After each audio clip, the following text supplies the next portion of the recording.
Okay. All right. Well, welcome everybody. My name is Whitney Forstall Grand Prix. I'm the Associate Director of Alumni Engagement at UNO.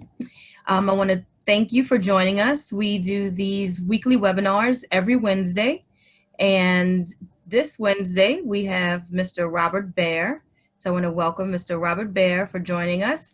He is the Vice President of Digital Marketing and Community Outreach at Fidelity Bank, and he is also a 1983 UNO alum. Robert began his banking career in 1980 when he was a junior at UNO, and while his career path has not been a traditional one, it's taken him through accounting, lending systems, project management, employee development, and marketing roles at 3 local and 1 national bank. His roles are always focused on how to make it easier for customers to manage their finances. So I want to go ahead and welcome Mr. Baer, and it's all in your hands now. Fantastic. Okay, so let me share my screen here. Oh, and one thing I wanted to say really quickly is that we do have a PDF that we posted on our virtual events page if you would like to go ahead and follow along. And again, you can. All right, so can y'all see that?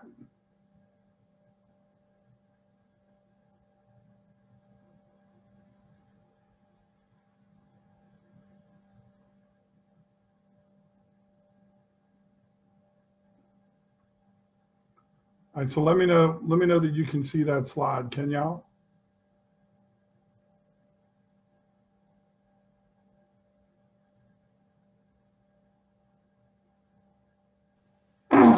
We can see it.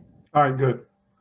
All right, so what we're going to do today is talk a little bit about disasters and how do you prepare for them and then also recover from them as well.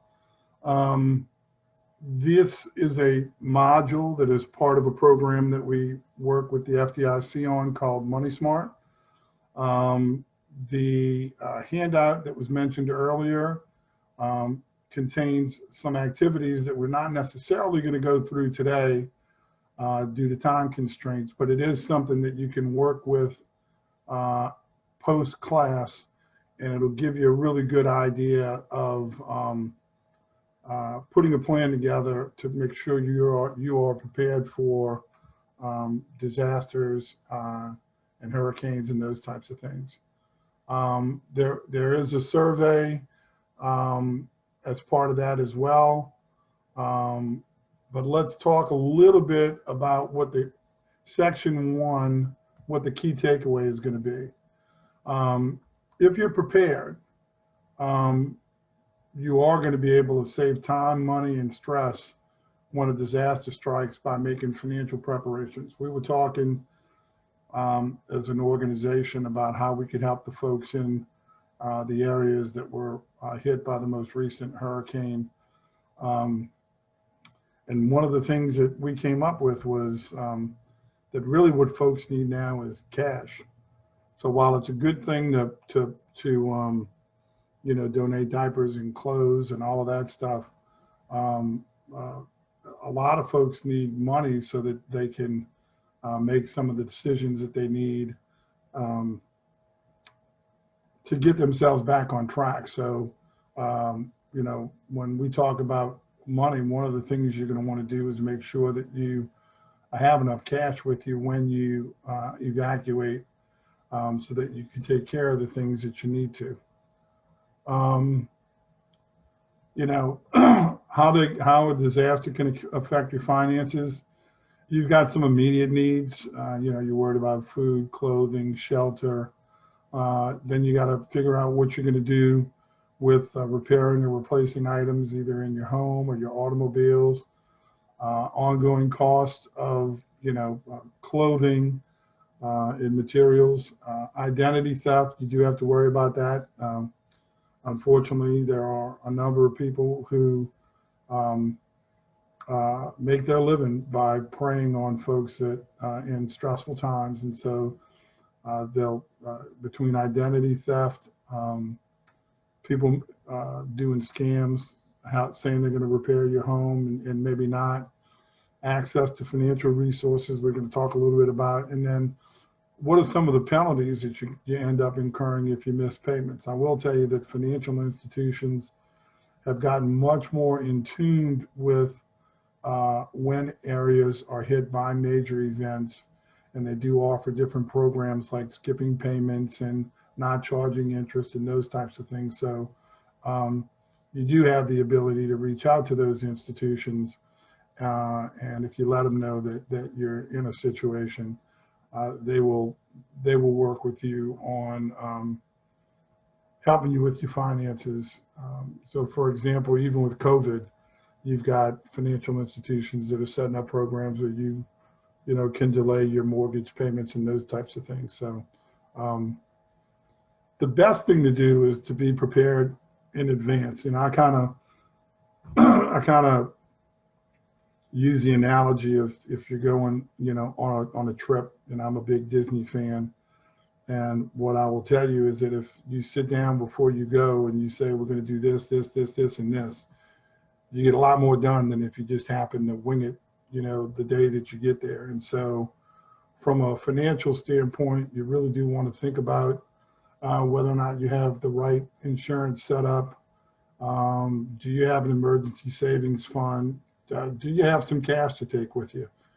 A lot of banks will anticipate that folks are going to need to take cash out, but if the hurricane's moving fast, the way the banks figure out what they're going to keep in those ATMs is they look at usage over a period of time and they average it out. And so if all of a sudden everybody's going to the ATM and they think it's not going to be a busy week, there may not be enough money in the ATM. Signing up for direct deposit, online banking, and then make sure you keep all your financial documents in a safe place. One of the things that we do is we have all of that in a Rubbermaid container, so that if we need to get out of the house for any reason, we're able to pick that stuff up, put it in the back of the car, and get out of there. So we're not really running around looking for our financial documents. So those are some ideas. From an insurance standpoint, you really want to spend some time talking to your insurance agent, whether you're renting or owning, and making sure you understand the types of coverage that you get, not just during regular times, but what happens in disasters. I will tell you that since Katrina and some of the other hurricanes, insurance companies have implemented things like hurricane deductibles. There are certain items that they may not fix. For example, they did a lot of mold remediation after Katrina. Some insurance companies don't offer mold remediation and don't cover it, and others, I think you probably have to get a rider in order for that to happen. So you want to make sure that you are talking to your agent long before you have a need to understand what your coverage is.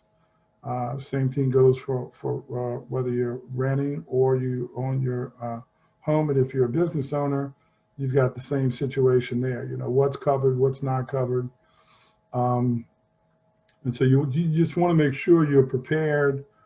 Like, I know we have a separate rider for jewelry and those types of things. So the time to find out what you needed is not after the event has happened. You want to make sure you have all of that information in place before you end up having to evacuate. So these are the different types of insurance that we talked about. Let's see.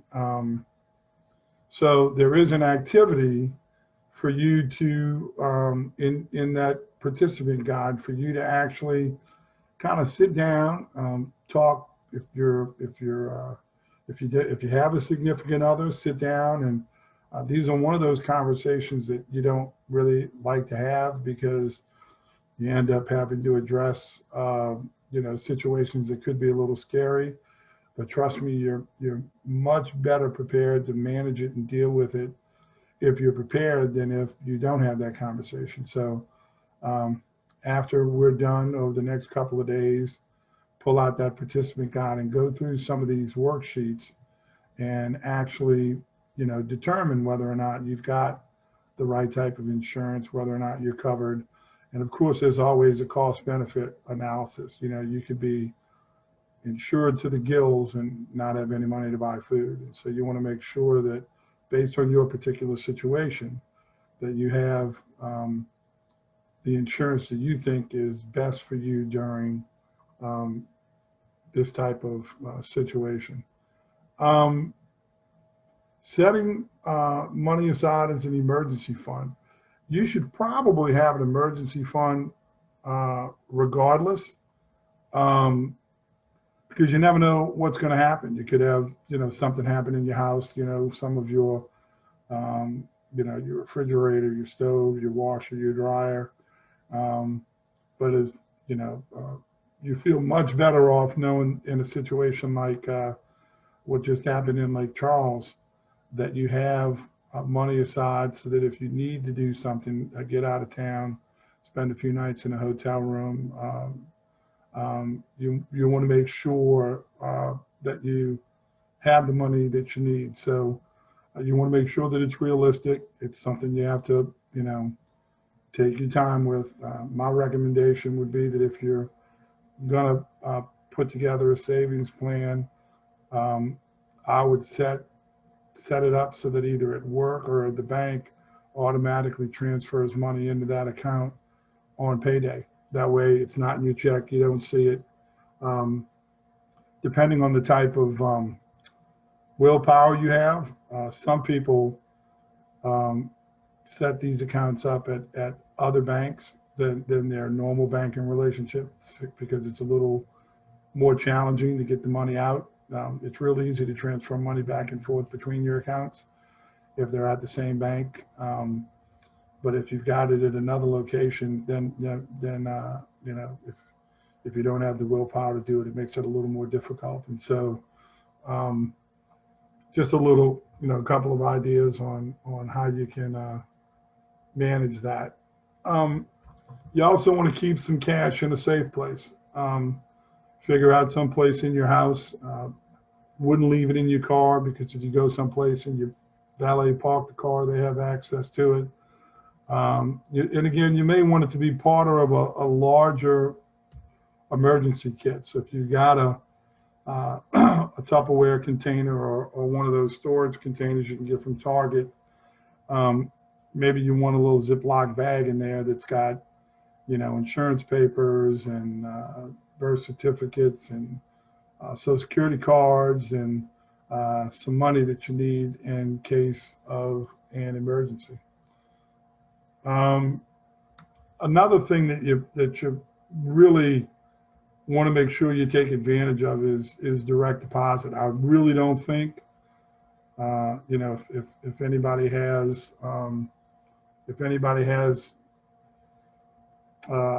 isn't on direct deposit, it's something that you really want to make sure you take care of.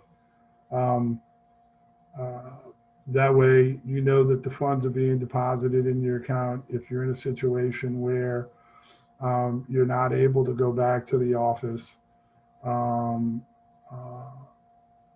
you want to make sure that those funds are available to you and that you're not waiting for a check. So, if you don't have a banking relationship, or even if you do have one, you want to make sure you're working on direct deposit to put those funds in your account right away. Another thing that you want to do is take advantage of your organization's mobile app.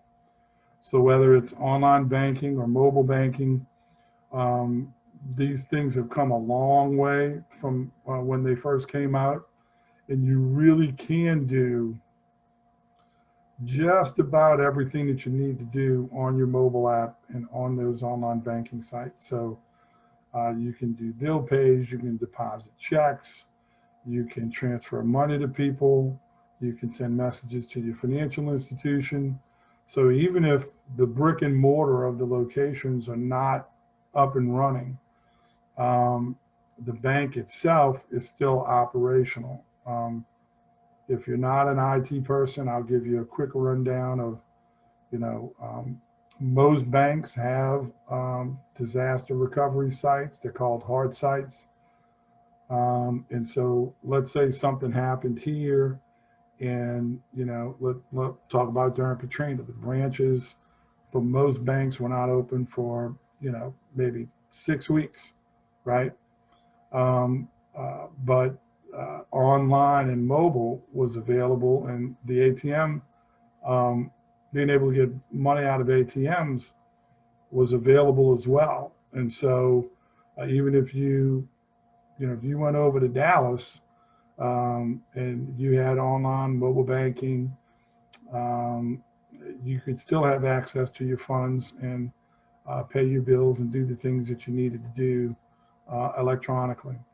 So, um, you know, if how many of you guys, how many of y'all are using mobile banking now?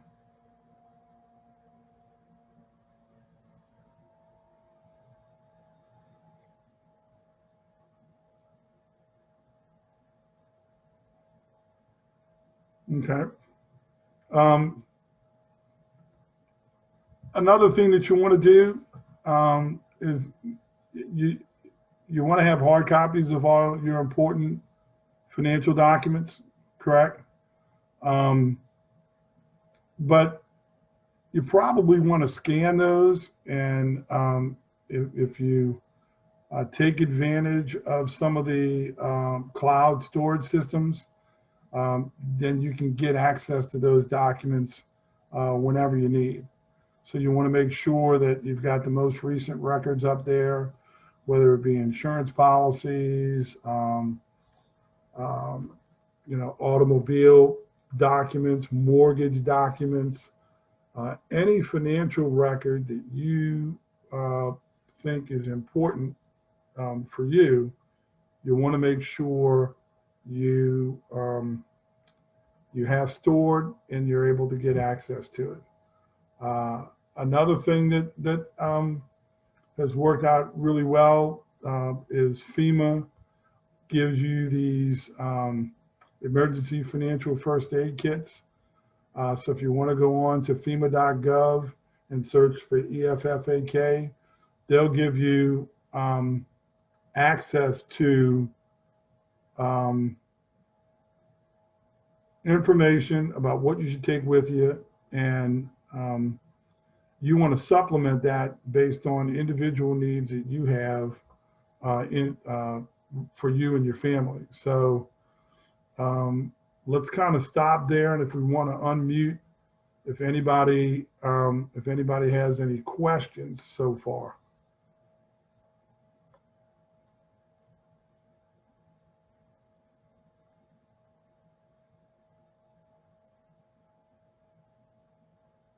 I'll take that as a no questions. And we will move.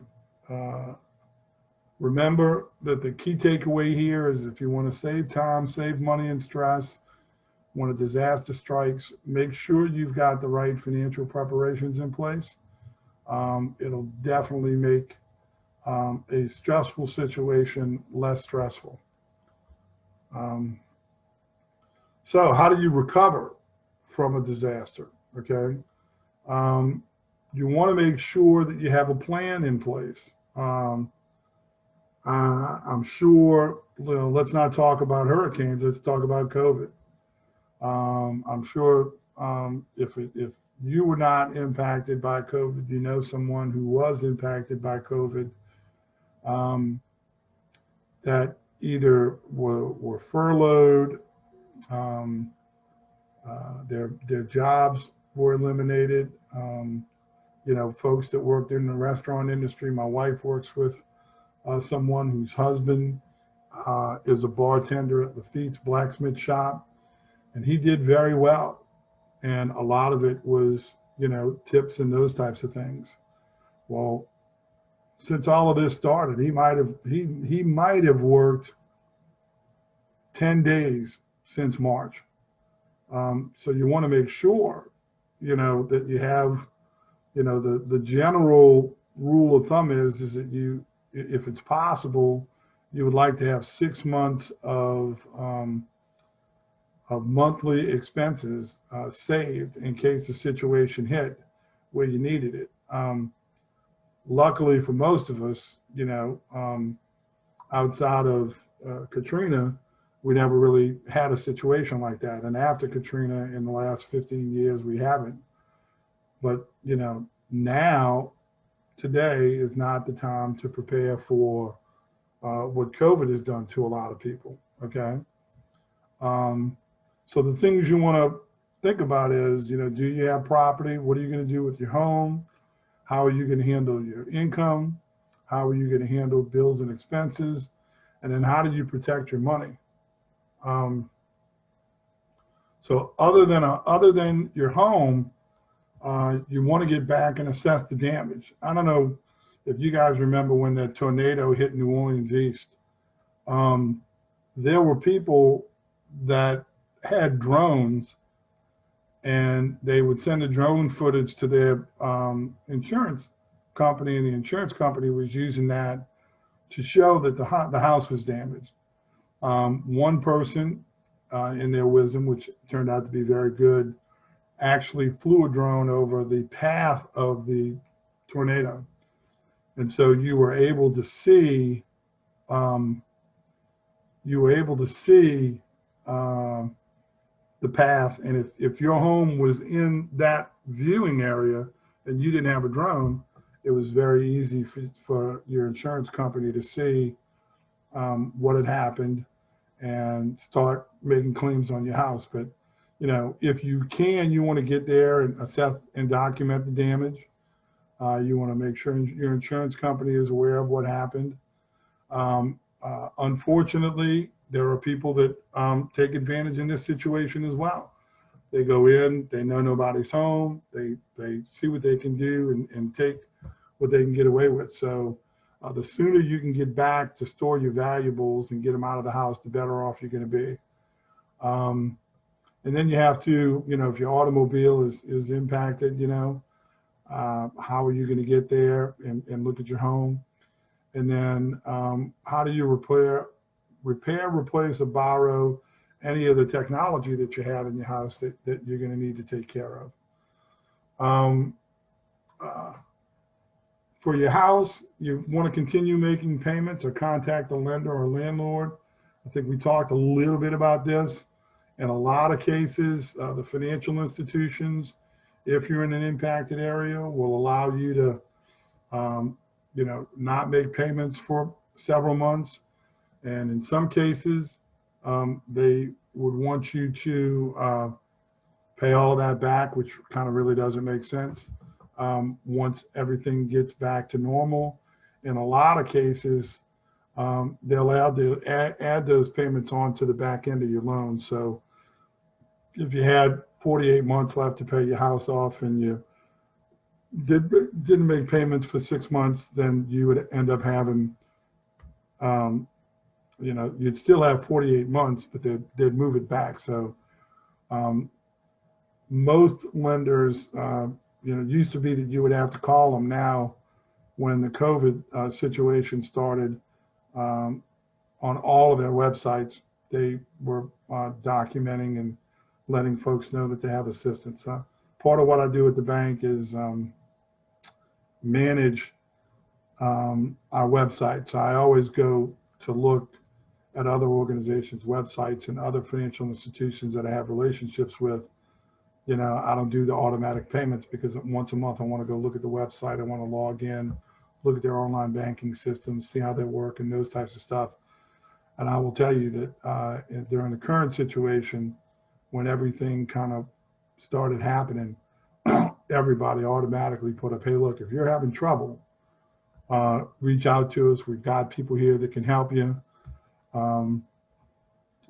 If you've got a landlord and you don't own your home, you want to make sure that they are aware of the damage, because repairing the residence is their responsibility. If you do own your home, you want to make sure this is one of those situations where you want to make sure you've got access to plumbers, people that do odd jobs around the house, roofers, so that you can get on their list early. Because what ends up happening is everybody's vying for the same resources. So you want to make sure you have those access to those people and get on their list early so you can get your house fixed up. As far as your job goes, you want to make sure you talk to your company, let them know that you're okay, number one. Let them know where you are in today's world. I mean, we were talking before you guys got on about how everybody's working remotely. And that's becoming the norm. So, if you're someplace that you can work remotely, you want to let folks know. And you want to make sure that, if at all possible, that you're letting your organization know that you're a valuable asset and that you're willing to do what you need to do to make sure that you continue to get paid. Okay. You want to make sure you're keeping track of any work days lost. That you may be able to get refunds from the federal government for that. If you have a service animal, or you've got assistive technology in your house for someone who may need that, you want to get that taken care of. Contact the disability provider. Make sure you're looking at public benefits. I know for Katrina, it was very easy. I'm going to use the wrong word now, but back then it was the food stamp program. So, just about everybody was able to get access to that. And you want to make sure you let your schools and financial aid offices, if you're if you have a student in school, or if you are still in school, you want to make sure the school knows where you are and what's going on. If you can, you want to continue paying your bills. Make sure the post office knows where to forward your mail. I think we were, in my brother-in-law's house in Baton Rouge for several months. And so we were able to get mail and whatnot during Katrina up there. Keep records of what you spend. Depending on the severity of the event. I was working in Hibernia Bank when Katrina hit, and Capital One had already announced that they were going to purchase the bank, and the sale was supposed to go through like 3 or 4 days after Katrina hit. Well, one of the things that Capital One did was, if you kept track of your receipts that you were paying for meals and everything, you were able to get reimbursed up to $500 a month for those types of things, as long as you were not able to get back into your residence and get back into the city. So you want to make sure that you talk to your organization and any other federal authority that may be offering assistance as well. Trust me, the news organizations and the internet will let you know what's available to you. This is something you probably don't think about, but you want to make sure you look at your credit report. You can get a free credit report once a year. I am not a big fan of the organizations that allow you to get a copy of your credit report for a fee. At one time, I had 3 of those just because I wanted to see what they were like. The information was dated, and all 3 of them, the credit score and what they were reporting was different. So I would reach out. There's a site called freecreditreport.com. It is run by the credit reporting agencies. You want to make sure that nobody's stolen your identity. You want to make sure, or at least understand what's happening to your credit if you're having situations where you're not able to make payments. And so during situations like what the folks on Lake Charles are going through right now, I'm fairly sure they're able to get free credit reports more frequently than once a year. But even if you're not in a situation like this, you want to make sure that you have, you do that just on your own once a year, you're able to get it for free. And it does help you understand exactly what's being reported and how it shows up when other people or you're applying for credit someplace else.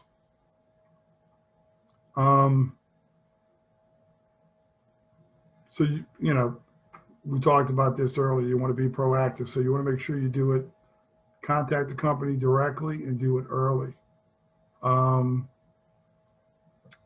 The next item is financial disaster preparedness recovery document.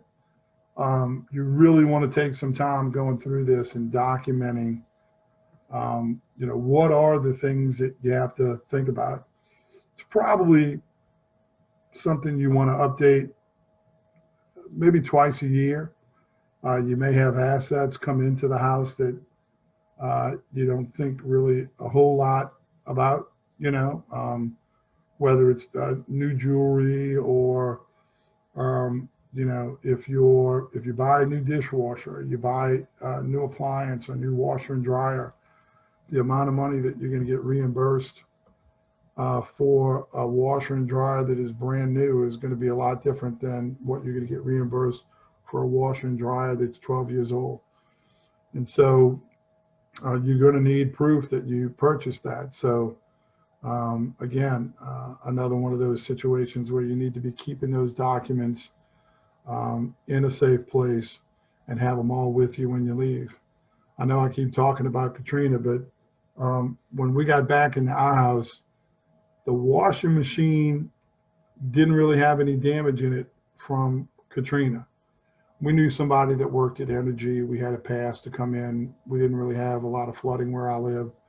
So we were able to come back in and get, you know, a TV and some clothes and go back to Baton Rouge. When we got back after Rita, apparently water had backed up into the washing machine and the drum was rusted. I don't know how that happened because, you know, there was a lot more water with Katrina than there was with Rita.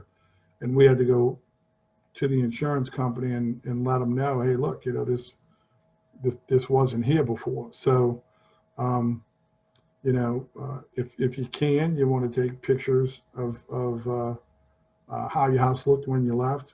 That's something else you could do when they're doing construction. You know, if they're working on streets outside your house, or they're building a house next door to you and they're driving pilings into the ground, you want to go around and take pictures of your house so that if when it's over, you have any cracks in your bricks or any cracks in your foundation, you can kind of show the insurance company, look, you know, this wasn't here when they started this. And the people who were driving the piling should be responsible for fixing your home if there was any damage to it. So where can you get help? Again, disasterassistance.gov, FEMA.gov. And there are a number of local organizations that will either have a site that you can pick stuff up from, whether they're distributing essentials, you know, groceries, canned goods, diapers, clothes. But keep your eyes open and your ears open, and you should be able to get help with that type of stuff. I know right now I've seen a number of churches and whatnot taking donations so that they can ship it to the folks in the affected areas in Southwest Louisiana. So that's pretty good. So what are some of the resources that you can use for your financial recovery? You want to start with disasterassistance.gov. You want to work with FEMA. If you own a business, normally in situations that are disasters, the Small Business Administration offers low interest long-term disaster loans. This would be different than the Paycheck Protection Program, which was actually handled by the Small Business Administration as well. But it's similar in that when there's a situation or a disaster, you're able to get loans to get your business back up. If you're in the agricultural business, you have that, the Department of Agriculture, you have the Department of Housing and Urban Development, and then every location has a home preservation hotline. So you want to take advantage of that if you can. We spent a little bit of time talking about this earlier on. You want to make sure that you don't get scammed. The general rule of thumb is if somebody is offering you something that sounds too good to be true, it probably is. It's always better to have relationships with folks that can help you in situations like this prior to the event. I mean, I have an air conditioning company that I deal with. I have an electrician that I deal with. I have a roofer that I deal with. The people that I buy my appliances through, I've been buying appliances from them for years. And so this is when those types of relationships matter for two reasons. Number one, they know that you're not just a one-time sale, that you're going to be using them. I communicate with my air conditioning person 3 or 4 times a year, and we spend more time talking than he does fixing anything. So I know that if something comes up, I can reach out to him and he'll be here for me. So if you're not sure of the person that you're dealing with, ask them for, are they a member of the Better Business Bureau? Ask them for some guarantees. One of the things you don't want to do is give them all the money before the job starts. That is a sure sign that they are going to skedaddle. So you want to make sure the best plan is to work with people that you already have a relationship with and that you're already they've already done some work on your house. If you have to use somebody that's new, see if you can get a referral from somebody that you trust. Okay, so ways that you can avoid scams: getting check references, ask to see their state or local permits.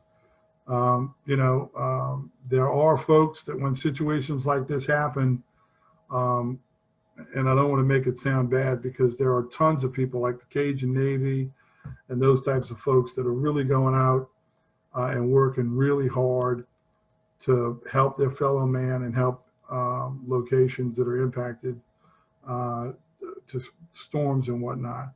But you do want to make sure that there are people that are going to come out and try to take advantage of you. So if you can get a reference, that's great. If they give you references, you want to check them. If the only references they can give you are people that don't live here, it's a good possibility that it's somebody that's related to them, and they're going to tell you that they're great. One of the things that we talk about in this state a lot is to buy local. Well, in this scenario, you want to make sure these folks have state and local permits.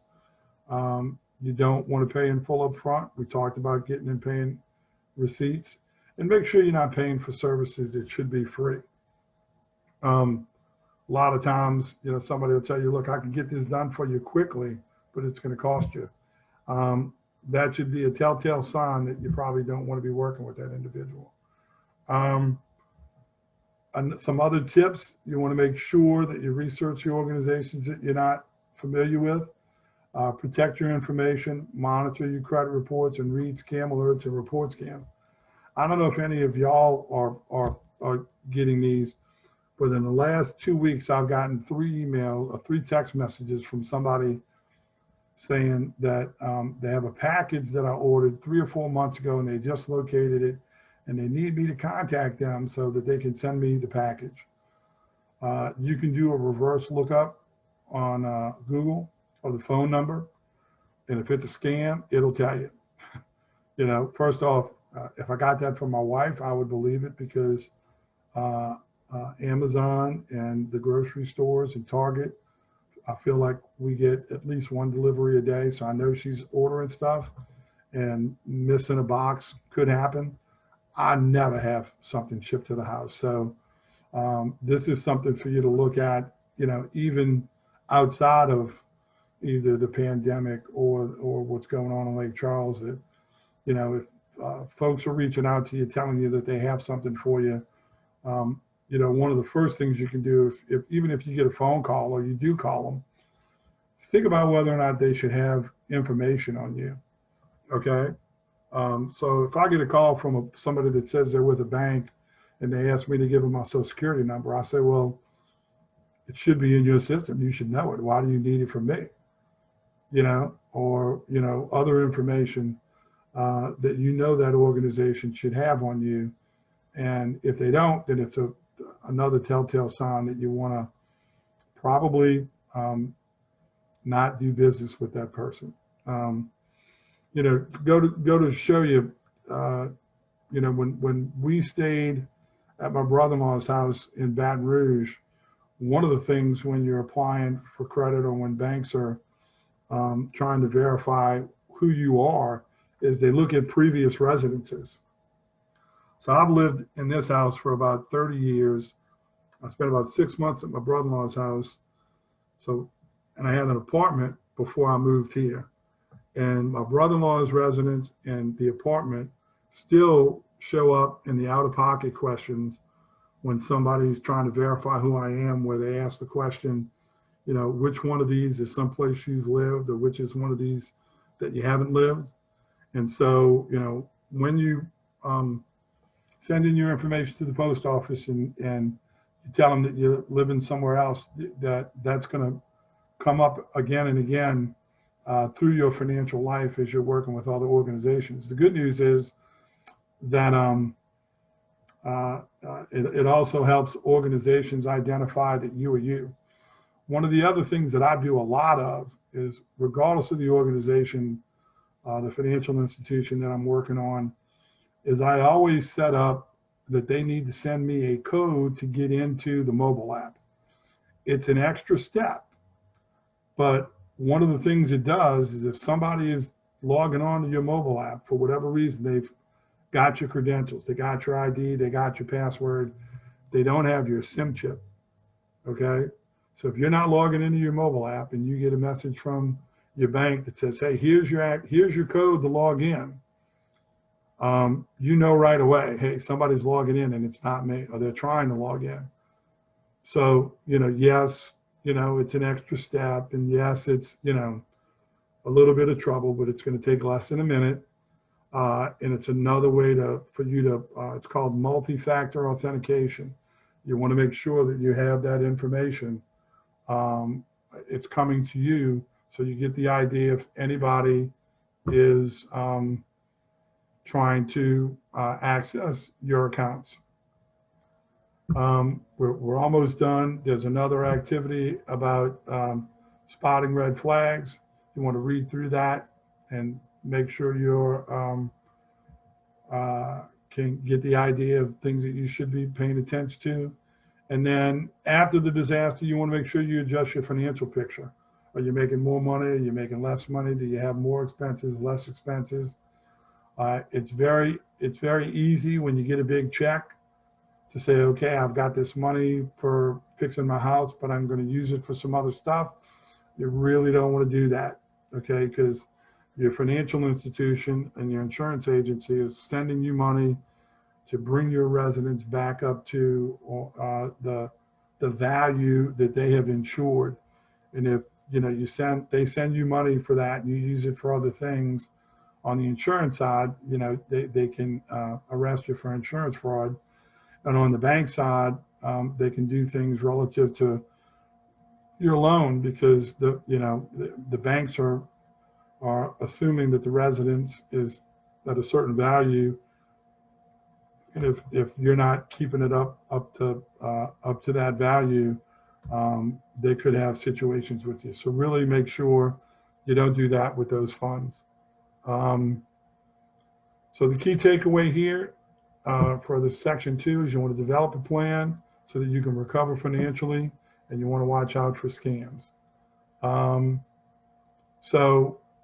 other thing that you want to do as well is, make sure that people that you trust, whether they're family members or not, know what your plan is. So now I'll end with this. I mean, one of the things that we had to do when the hurricanes were coming this way is we typically evacuate to my brother-in-law's home in Baton Rouge. Well, with COVID, we couldn't do that, because they're social distancing, we're social distancing. So we were having conversations about where we needed to go and what we needed to do. So, these plans do flex and do change from time to time. So you want to make sure you keep all of that information current and up to date. So with that being said, does anybody have any questions? If we want to take people off of mute, we can do that. Or if you have a question, you can type it in the chat panel, and we will answer those questions for you.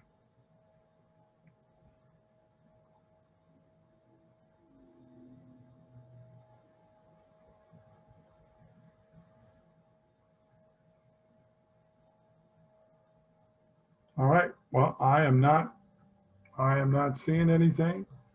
So I hope that this was valuable. If you have any questions, my email is Robert Baer, that's BAER, at bankwithfidelity.com. You can shoot me an email, or you can give me a call. My office number is 569-3403. Hi, and I want to thank Mr. Baer for such an in-depth presentation. That was a lot of information that you covered and very helpful. So I want to thank you for being with us today. And again, if anybody has any questions, you can contact Mr. Baer directly, or you can send an email to alumni@uno.edu. We will also be sending out a survey, a follow-up email with the survey. So just let us know what you thought about today's presentation and what other presentations you would like to see us do in the future. Like I mentioned earlier, we have our Wednesday webinars every Wednesday, and they're online. So let us know what you'd like to see. And also in the follow-up email, as well as on the virtual events homepage, we have a PDF that you can download with a lot of information that Mr. Baer has provided for you. So again, if you have any questions, please feel free to contact us, contact him, and let us know what you'd like to see in the future. And again, I want to thank everybody for being here, and we do this for you, so thank you. All right, goodbye, everybody. See you next week. So long.